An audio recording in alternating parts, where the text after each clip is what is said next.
Hey everyone, I'm John Lynn, the founder and chief editor at Healthcare IT Today, and we're excited to bring you another in our series of interviews with top leaders in health IT. And our guest today is Nio Queiro. She's president at the Queiro Group. Welcome, Nio. Oh, so happy to be here. Thank you for the opportunity. Yeah, you're like a legend in the RCM space, but you also came out with a new book, a little teaser for the video. We're going to talk about your new book that you just published. But before we dive into those two topics, tell us a little bit about yourself and Queiro Group. Absolutely. So I have been in the healthcare finance arena for over 30 years and focused a great deal of my career in revenue cycle. And the Queiro Group does incredible transformational work, not only in revenue cycle, but also in digital strategy and helping organizations really look at what healthcare is going to be in the future. Everything from doing ACOs to advanced medical services and new devices and innovation. We try to bridge the gap between clinical and financial, and we're having a great time doing so. Interesting. I love that. Yeah, that's a big gap to bridge, to be fair. There's a lot going on there. But what would you say is the most exciting thing that you see happening in revenue cycle today? You know, I would say the most exciting thing is the fact that we are becoming aware that what we did in the past does not serve us. And we are embracing technology not as a simple task oriented device or repetitive task enabler, but also understanding that we can use um, artificial intelligence to provide us with the data analysis so that we can make intelligent decisions. So we're transitioning from task oriented to critical thinkers that are directing the future of health. Interesting. It's kind of an evolution of the technology too, right? I mean, before it could barely automate even mundane tasks, and now it's gotten a lot smarter. Is that what you see happening with the technology in the role of this, or is it more about we're getting rid of the mundane so the humans can do more of that, higher level? You know, I think that it's a mix of both.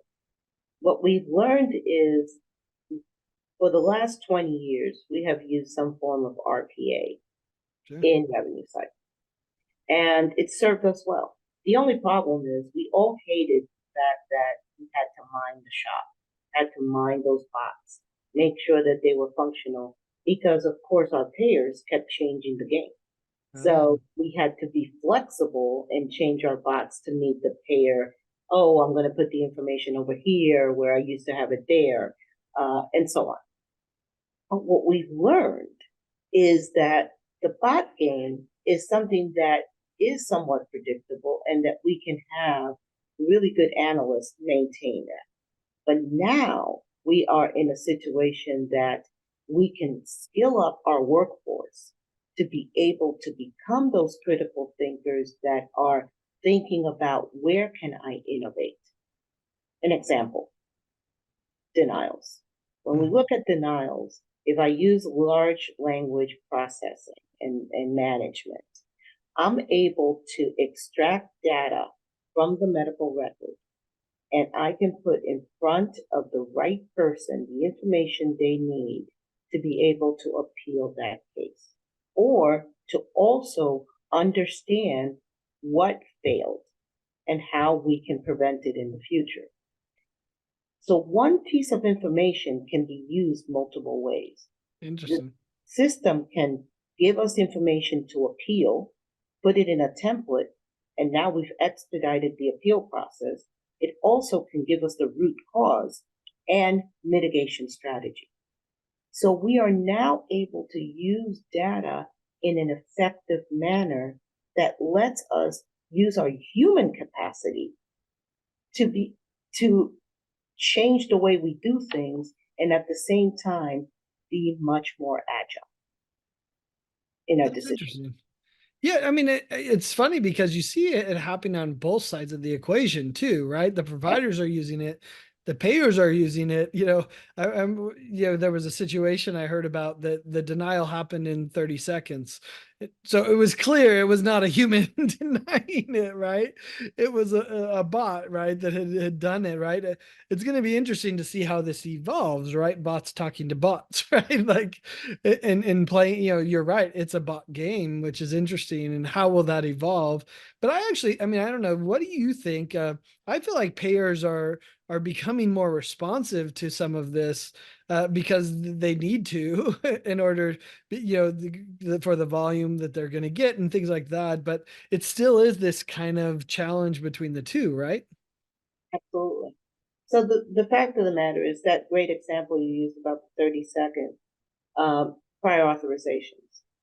Payers have been using bots to handle and respond to our prior authorizations and even claim statusing for over 5 years. And whether we knew that it was a generative AI bot that's speaking to us, conversational bot or not, that doesn't matter. They've been using it. They also know that we are now able to use the same technology. We're not as advanced as they are, but we have enough inflow that, like you said, we're faster in the way that we're responding and we're handling our claims. So we're both doing this. And what payers are saying is, okay, that's not going to work because, we're just never going to really be cohesive. They are trying to work with us. And this is the opportunity for us providers to go to the payers and say, look, I have AI, you have AI. How do we get this to work for us when you are requesting 10,000 records for, requests for information, when you know really that you and both of us can use AI to get you that information and not have to create a denial because Mm. it's a falsehood denial. And you're finding that whether they're using the Epic technology that has been put into play or they're using their own native technology, more payers and providers are now exchanging information in a very bot-oriented environment instead of having humans pull the records and give that information. That's step one. And there's many other opportunities to work with the payers so that we can have a much more collaborative way of doing our business. Interesting. So let's imagine you had a magic wand and you could get one thing. What one thing would you change about revenue cycle right now if you could just kind of magic wand it into existence? The investment in revenue cycle and understanding that you can't live in this is the way that we've always done it. That Hmm. if you do, you're going to be left behind. But having facilities understand that if you want to get that new technology for the clinical side, invest in revenue cycle. Make your revenue cycle strong so that they can get top dollar reimbursement of the work that you've done for your patients, because it all comes down to the patient. Let them be enabled to do great work. Then you'll be able to get the beautiful new machine, the new fun stuff, and the doctors can then dedicate themselves to actually doing what they want to do, which is to serve our patients. Hmm. But you have to invest in revenue cycle. And that, unfortunately, is the first place that most organizations cut. We are not clerks. We are not a bunch of pencil pushers. We are professionals that have a profession that understands these very complex contracts, these insane rules that are given by the government, and we turn those rules into the magic of your reimbursement and your cash. Or some don't when they don't have the investment that they need, right? I think that's exactly your point, is when they're not invested in the right way, they don't have the right tools, then your revenue suffers and then you don't have the money for everything else. That's a fascinating perspective. You mentioned AI. We've talked about bots a bit, right? how do you think that's going to impact the RCM workforce and kind of more generally RCM, how is AI going to impact RCM? And talk to me about how you're seeing RCM professionals respond to this. I've always believed in kind of a simple principle. I'm interested to know if you agree or not. If you use AI, then it will become a tool for an RCM professional to be great. If you ignore it, then it will replace you, right? Like, so I don't know. That's kind of how I feel. Do you agree? And how should they be embracing tools and so that it does transform it and they still have a great, in fact, probably a higher paying job? What's your perspective on AI and RCM? That's actually interesting. We at the Western region for HFMA, we did a think tank. I was one of the moderators for that think tank, and we asked the same question. And what we found was exactly that. If you don't use AI, if you're ignoring it, you'll be left behind. Forget it. You won't have a job, so it doesn't really matter. But those that are embracing it are finding that they have to invest in their workforce. They Hmm. have to skill up their staff, and they're finding that there's opportunity. Everything from top schools that are giving training and certifications for free, over 12,000 certifications for free for people to learn how to be agile certified, PMP certified, certified in AI, just the basics of understanding AI and how to be an analyst in AI. The revenue cycle of the future is really very much data analysis and guiding the system to continuous learning. The task oriented stuff is going to go away. Hmm. However, that doesn't mean our people go away. It just means that we will be doing different work. So, what you're finding in most organizations, and I talk to leaders almost every day, is the focus is not to eliminate jobs. The focus is as people attrition because of retirement or whatever, you don't replace those jobs and you use technology to support the people that are still in the organizations so that they can be successful with a smaller workforce. And at the same time, you are training them to be much more agile and decision making focused. Hmm. So it's a revolutionary change in the way that we do business because finally we're having a different framework and lens as to how we're going to work in the future. Wow. Yeah, no, I mean, what's fascinating is that attrition's already happened at so many organizations. So that's what I hear even more and more is that not only do I want AI, I need it because I'm doing three people's jobs. So that is a mindset shift. But you're right, it's going to happen over time regardless. Are you ready? And there's some people that probably aren't ready to embrace it, right? I mean, that's the trouble, I think, is that yeah, if you want to do the old job, the devil you know, if you will, then that could be problematic for you. But if you embrace it, I think there's lots of opportunity. Yeah, it's funny. I also talk to some CFOs as I am working with many companies that have AI and they want to expand their footprint. And I'll say, you can do X, Y, and Z, and this is going to really help your bottom line. And they're like, I'm good. I really don't want to take a risk on changing it. And Wow. I'm like, you're taking a risk on losing what you are good at right Yeah. now. So there are some people that are still very afraid. They instead of being in the nuance of opportunity, they're in the nuance of I'm comfortable. And with comfort, you embrace fear. Hmm. Interesting. Well, I think people forget that doing nothing is a decision that has So, consequences and associated with it as well. yeah, Fascinating. We've seen a lot of consolidation in the RCM space. I met with someone recently. They're like, "Yeah, I had four RCM clients, and now I have one because they bought each other." So, like, do you see this trend kind of continuing? And talk to me about the kind of impacts of this consolidation. I mean, I'll throw out the Change Healthcare one. The obviously it's been impactful to RCM, but because so much of it was consolidated, everyone was impacted. But I'd love to hear your perspective on kind of this consolidation that's happened. yeah. Change was very interesting because the first thought is, oh, they were just so big, right? They gobbled up everybody in them, and that was part of the problem. What change also had was the fact that they were impacting other vendors that weren't change, other clearinghouses, Yeah. because the money flowed through change. So is this stopping? I don't believe it's stopping anytime soon. Scalability, with scalability comes the ability to actually handle your cost at a different rate and to have more power, buying power. So because of that, it's not going to stop. What will not stop also is the new creative startups.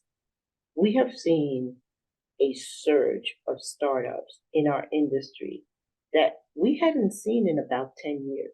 You know, Interesting. if you think about it, when we were in the whole electronic medical record and, getting the organizational government uh, perks for getting an EHR, there were a flurry of new investors into revenue cycle, into clinical, and so on. It's like everybody had a tool.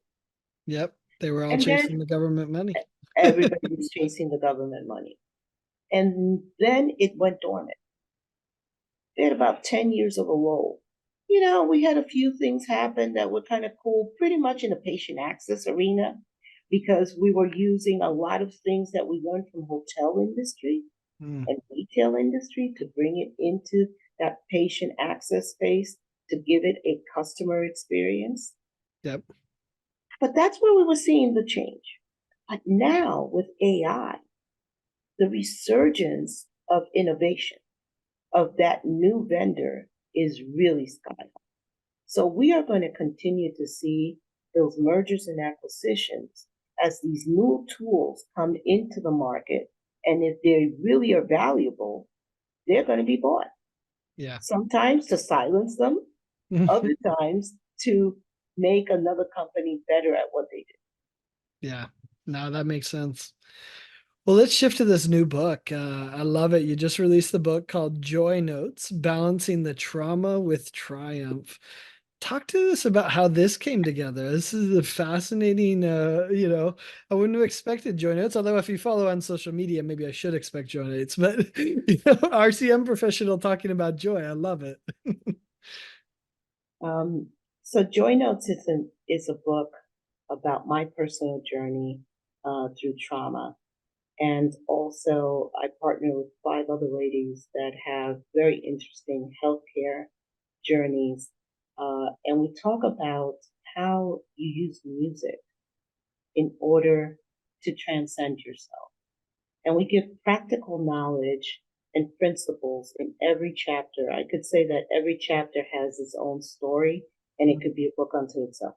Wow. And it gives you all these different genres of music, everything from classical music to salsa, blues, jazz, rock and roll, hip hop, you name it.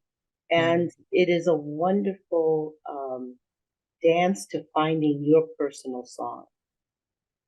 The whole premise of the book started when I was 30 years old. I had pituitary tumors. And obviously, they decided that they were going to take them out because they weren't adhering to the meds that shrink them, and they were getting bigger.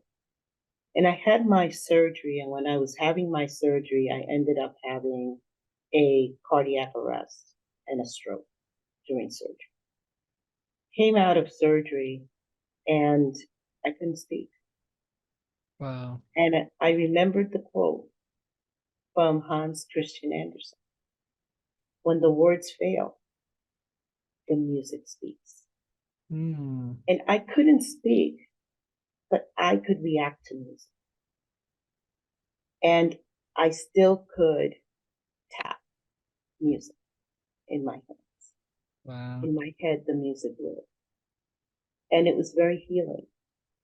And from there, I learned at 30 years old that music has a sincere power in helping you in your journey to transcend and overcome any type of situation. And that was what started the whole premise.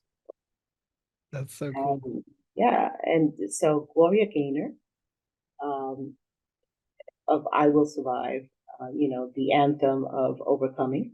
Sure, absolutely. um, she wrote the foreword for the book, and the disco chapter is dedicated. Wow. That's so cool. And it's interesting that you pair music with these stories. And so I assume each person shares how the music impacted them, just like you described with yourself. Absolutely. And, there is a wonderful Spotify playlist that goes along with the book. So as you're reading the book, every chapter has its own playlist, and you can really feel what that person was feeling during their chapter and how they overcame. So the music starts with the high, and then the lows, and then the victory dance, which is really exciting and a lot. Wow, that's cool. We'll have to link to the playlist for people that are listening. You know, I was thinking about this, and I've been through some of my own trauma in my life, and I was thinking about the power of music. And a song that came up for me was called "Laying It All Down" by Nathan Pacheco. It's a pretty spiritual song, but it has a line that says, "What if it's in letting go that we're really holding on, and that we finally see that He's been there holding us all along."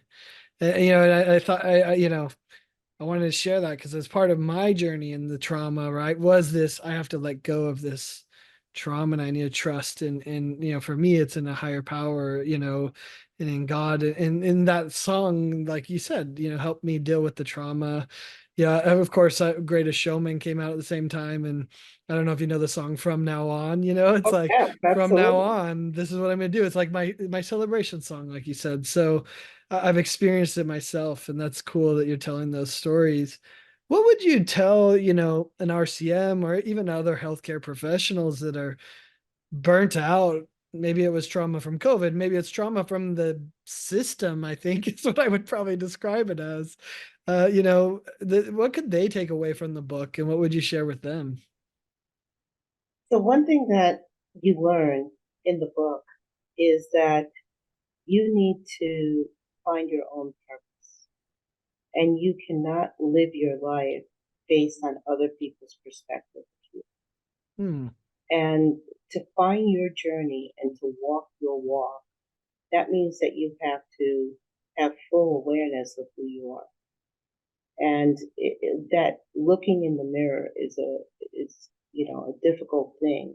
But you see, to have resilience and have all the trauma in a shelf because you're not looking at it, you're not dealing with it, doesn't ever really get you to overcome.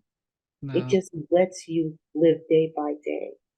So there's so many parallels between illness and leadership, and understanding that burnout happens when you are refusing to deal with the trauma of the situation and you're just looking to make it through. Hmm. You Yeah. know, I remember there was a time that I gained a lot of weight, and I always use this as an example because most people get it. When you get fat, you don't want to look in the mirror, right? You avoid the mirror like the plague.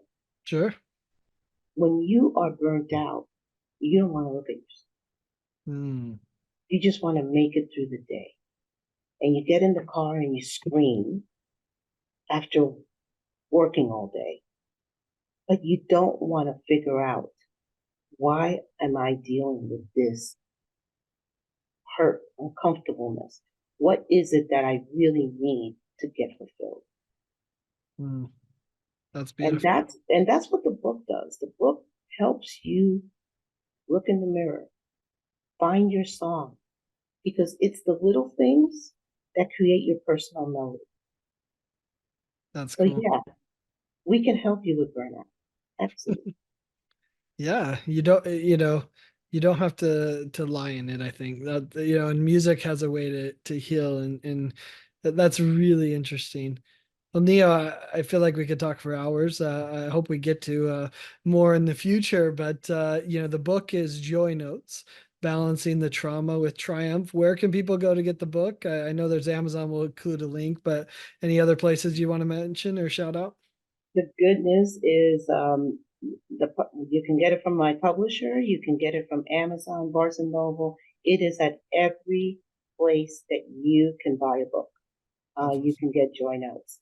But more importantly is, when you get the book, make sure you turn on that Spotify and read it with the music and then create your own melody. Nice. You're going to enjoy it. And also, please, on a daily basis, if you are part of LinkedIn, link up to me. I put out a daily joy note, and it is really about in the morning is a praise to how do we make it through another day stronger as leaders. So there's a focus on different aspects of leadership on a daily basis. And of course, there is a playlist that goes with the day. Yeah, Because if you start your day happy, you have a better outlook than if you start your day not knowing where you're headed. that's awesome. Well, Neil, we'll definitely link to your LinkedIn so people can check that out in the book as well. But I appreciate you taking time to share your insights on two fascinating topics of the RCM world and your new book. So thanks so much. And thanks everyone for watching and listening. If you want to find more great healthcare IT content like this, be sure to check it out at healthcareittoday.com or search for Healthcare IT Today on your favorite podcasting application. Thanks, Neil. Thank you.